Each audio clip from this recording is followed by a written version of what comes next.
pessoal, hoje estamos aqui no Museu Arqueológico da Unesp de Presidente Prudente e acompanhamos uma oficina de escavação ministrada pela doutora Diana, direcionada aos alunos do BBIC Júnior. E agora vamos falar com o Fernando. Fernando, qual é a sua formação? Então, a minha formação ela é multidisciplinar, compõe 7 graduações, dentre elas Biologia, Geografia, História, Pedagogia, Inclusão, e com 14 pós-graduações em áreas diferentes também, e no estrito sensu, o mestrado, e agora na conclusão do doutorado, em breve. Explique para nós o que te motivou e qual é o seu projeto de doutorado. Então, o que me motivou dentro da pesquisa científica é a inclusão geográfica, né, que é um conceito novo, e dentro do LAGMAR nós trabalhamos com acessibilidade, experienciando os pesquisadores, como a doutora Diana, e os demais do grupo, os projetos PIBID, os alunos, né, num hall, como que essa experimentação para cegos, surdos, autistas, então nós tentamos fazer uma acessibilidade consciente, tanto estrutural como comportamental. Explique melhor como funciona esse projeto de adequação e acessibilidade dos museus. Então, a adequação, você tem o quê? A questão estrutural. Comporta o ambiente, iluminação, questão de declive de solo, né? E acessibilidade, a questão social, conversa com determinado público e como isso se reverte dentro da pesquisa científica. Então é importante essa estratificação social e a questão arquitetônica para esse pertencimento. Por isso que a geografia da inclusão, que é o aporte dentro da pesquisa, dentro dos estudos arqueológicos aqui do LAGMAR, vai potencializar o pesquisador e os pesquisados e o público em geral esse acesso de forma consciente. Muito obrigada, Fernando. Muito obrigado. Agora estamos aqui com o Nicolas, da Escola Florivaldo Leal, do primeiro ano do ensino médio. Nicolas, o que você achou da oficina de escavação? Eu achei que foi uma experiência muito boa, que possibilitou a gente a ter esse acesso à arqueologia e como funciona a escavação. Muito obrigada, Nicolas. Agora vamos falar com a Diana. Diana, qual é a sua formação e como chegou ao desenvolvimento de projetos de arqueologia? Eu sou formada em Geografia pela FCT Unesp. Desde o segundo ano da graduação, eu iniciei com pesquisas tanto de iniciação científica quanto projetos de extensão no Laboratório de Arqueologia Guarani, por meio da disciplina de Antropologia, que nós temos no primeiro ano, né? Então, a gente geralmente conhece a professora Neide nesse primeiro ano da graduação, e quem tem esse interesse, né, desperta o interesse pela arqueologia, inicia a fazer pesquisas e projetos de extensão aqui no Laboratório de Arqueologia. Então, eu iniciei em 2015, foi meu primeiro projeto de extensão, e depois eu fiz iniciação científica com sítios cerâmicos Guarani. Explique melhor como funciona esse projeto de adequação dos museus e como surgiu a ideia da oficina de escavação. A oficina de escavação, ela é resultado de uma iniciação científica PIBIC Júnior, que foi desenvolvida com o Carlos, um estudante do ensino médio de Pirapozinho.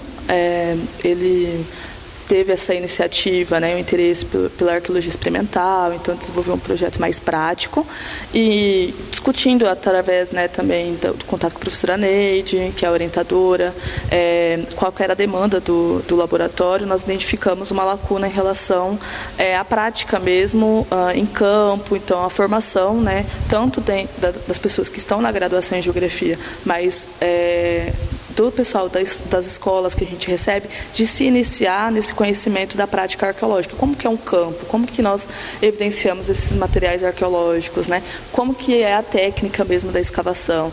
Então, vendo esse interesse, tanto dos alunos da graduação, quanto das escolas, né, que participam da visitação nos museus, a gente identificou que seria uma oficina interessante para poder fazer uma reprodução, uma aproximação do que é um campo em arqueologia, né? E qual que é a importância de resgatar a cultura guarani para os estudos arqueológicos? Eu poderia te responder de diferentes maneiras, assim, essa pergunta, mas acho que pensando justamente na integração de arqueologia, história, geografia, né, em discutir o que é ciência, trazer o debate da cultura guarani para dentro da universidade, dentro dessas três ciências, é justamente questionar muita coisa que nós aprendemos ao longo dos anos sobre a história do Brasil, né? Trazer uma outra perspectiva a partir da arqueologia, entendendo que essas cerâmicas, esses líticos, né, registram uma história de longa duração desses povos no território que hoje nós chamamos de Brasil, né? Mas são muitos sítios arqueológicos que testemunham a ampla territorialização dos povos Guarani. Aqui a gente também tem dos povos Quengangue, né? Então trazer e questionar o que foi nos ensinado sobre a história dos povos indígenas, né? E colocar uma relevância, uma importância, né, da cultura indígena dentro da história da formação do nosso país, trazer, resgatar essa história, né? Identificar todo o amplo território onde eles estavam originalmente, né? Então, entender o impacto da invasão dos europeus no nosso território, entender que nós perdemos muita informação quando a gente não entende esses materiais arqueológicos, né, na sua devida relevância. Então, trazer esse debate da cultura guarani, da cultura indígena, através da arqueologia, é contar uma história do Brasil de uma forma diferente, né, e defender a valorização da história indígena, entender que esses povos estão aqui há milhares de anos, né, construindo paisagens, se relacionando com o ambiente, têm seus territórios, então tem a sua importância em defender os territórios indígenas, na demarcação dessas terras indígenas, né? Então é sempre uma integração entre as ciências, mas a ciência ganha muito quando a gente traz então toda essa discussão da cultura indígena para a gente pensar nosso território, pensar nosso país, pensar nossa sociedade e como nós também temos nos relacionados um com os outros, enfim. Então, a gente ganha muita coisa. Muito obrigada, Diana. Agora vamos falar com a professora Graza, responsável pelo projeto Bibique Júnior. Professora, qual é a sua formação? Eu sou doutora em Geografia, tendo feito a licenciatura em Geografia, História, Filosofia, Pedagogia, Educação Especial e Artes. O que é o Museu de Arqueologia da Unesp? O Museu de Arqueologia Regional da Unesp ele foi inaugurado em 2016 com o objetivo de fazer a ponte entre as pesquisas realizadas na área de Geografia e Arquitetura e Urbanismo, Engenharia Ambiental, com foco na arqueologia dos povos originários aqui da nossa região. Então, ele é um ambiente de estudo, pesquisa, mas também um ambiente de extensão à comunidade de todos os resultados dessas pesquisas, né, que são feitas na nossa região com relação aos povos originários. E quais são as áreas de atuação desenvolvidas pelo Museu da Unesp? Como eu falei, a gente trabalha bastante com a pesquisa de resgate arqueológico, né? Então a gente faz a salvaguarda de peças arqueológicas que são encontradas em nossa região, na divisa com o Paraná, divisa com Minas Gerais. Então a gente tem uma grande área de pesquisa, né?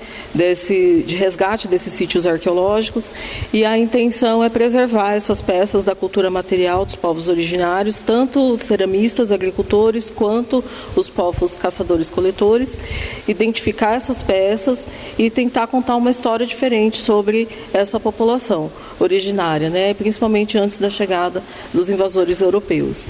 Então, a ideia é a gente transformar esses dados em informação, né, para a comunidade, tanto a comunidade acadêmica quanto a comunidade que visita o nosso museu, né, grupos escolares, tentar contar a história dos povos indígenas de uma outra perspectiva, né, de uma perspectiva muito mais cultural, de avanços tecnológicos, de organização social e de uma cultura que ela precisa sempre ser valorizada. E o que é esse projeto Bibique Júnior e qual a sua relação com o Museu Arqueológico?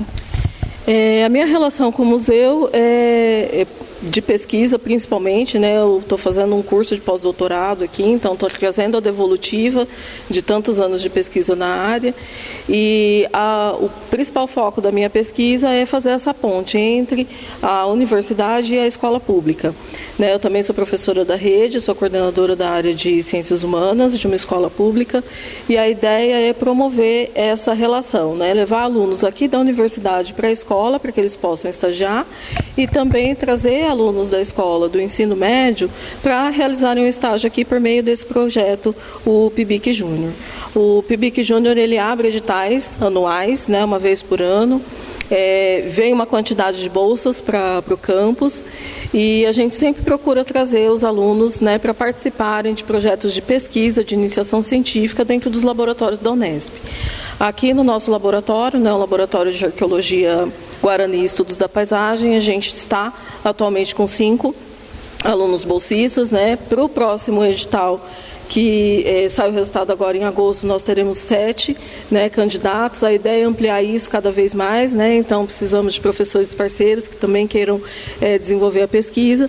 Mas, assim, trazer para a comunidade estudantil essa oportunidade, né, dizer que a universidade está aberta para o desenvolvimento de pesquisas também na área de ensino médio, né, nesse nível, e que o aluno tenha a oportunidade de conhecer a universidade por dentro, né, conhecer como funcionam as pesquisas, como funcionam os colóquios com o orientador, como que funciona a divulgação, a publicação dessa pesquisa e vivenciar a academia, né, conhecer pesquisadores do mundo todo, entrar em contato com outras pessoas de outras línguas, de outros países e também ter essa vivência, né, de como funciona uma instituição por dentro. E aí, quem sabe, né, se mobilizar para prestar um vestibular com mais afinco, né, e vir para a academia com mais preparado, né, com um diferencial. Os alunos PIBIC Júnior, eles passam por uma seleção na escola, depois uma seleção aqui na universidade, onde são atribuídas as bolsas para aqueles que forem selecionados na última etapa, e eles desenvolvem 8 horas de estágios semanais, sendo 4 no laboratório e 4 horas de estudos em casa. Ao final, ele precisa apresentar o resultado da pesquisa no evento científico internacional e também feita a publicação do artigo, né, que tem o resultado dessas pesquisas. Então, o aluno ele já sai do ensino médio já com uma publicação, né, e uma apresentação em congresso internacional. Então, isso dá um diferencial para ele na hora de prestar um vestibular ou tentar um concurso público. Então, é uma grande oportunidade para quem está aí no ensino médio. Muito obrigada, professora Graça. A gente vai conversar um pouquinho com o Paulo. Paulo, qual é a sua formação? Eu sou formado em pedagogia, licenciatura em pedagogia, e também estou cursando geografia, licenciatura de geografia, e eu também trabalho com consultoria em acessibilidade e audiodescrição e acessibilidade digital. Paulo, qual que é a importância do projeto de adaptação para as pessoas com deficiências? É muito relevante e importante a gente pensar na questão da palavra, do conceito. Então, em vez de adaptação, a gente pensa em adequação. Porque adaptação pode trazer a sensação de algo que não foi pensado, que não foi estudado. Agora, adequado é algo que foi pensado para tal situação. Então, as adequações feitas nos museus para os mais diversos públicos, no nosso caso, das pessoas com deficiência visual, é de extrema relevância, porque você está colocando dentro desse espaço possibilidades dessas pessoas consideradas com deficiência visual acessarem os acervos não através da visão, mas através do tato e de outras informações. Muito obrigada, Paulo. Eu que agradeço.